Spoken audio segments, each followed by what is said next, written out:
Kung oras mo na. Ayon kay Kapitan Lito Mansamo, matapos tila tumalbog lang sa kanyang katawan ang mga bala na tumama, habang ang misis nito'y kalos lamang ang tinamo.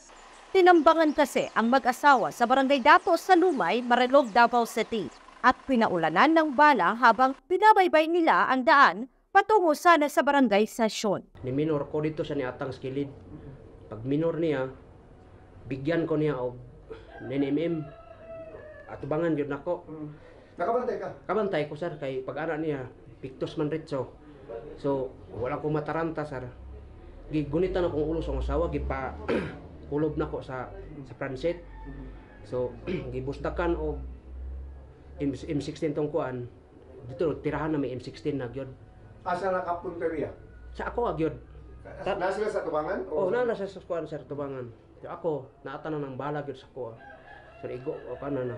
Kung titingnan mo ang sasakyan ng mag-asawa, halos puno ito ng tama ng bala. So pag abot sa unahan sir, ang sasakyan di na moandar. So pag volume fire, niambak akong asawa kay gusto niya nga sir. Gusto niya nga mudagan, ay sagdagan ay sagdagan kay nag volume fire pa. So pag change magasin niya sir, gibiran ako ang asawa pagawas sa sakyanan dagan me. Kaduha ka nag-change siya og M16 sir oh. Duha ka mag iyang nahurot. Inilarawan pa ni Kapitan ang mga humarang sa kanila na umano'y naka-full battle gear. Ako niya naka-bulletproof. Bulletproof niya. Katong pambutangan nila sa mga magasin sa ilang barin. Mura ka ng butangan namin sa pulis. Bandolier. Muna katong kalo nila nga katong Kevlar nga nagyapon sa.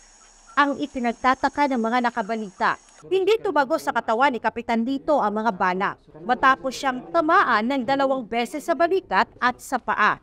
Habang ang misis nito'y maliit lamang ang galos na tinamo sa tuhod. Nagakuan man ko, takilid man ko dagan sir, kaya akong asawa lang akong dipinsaan niya.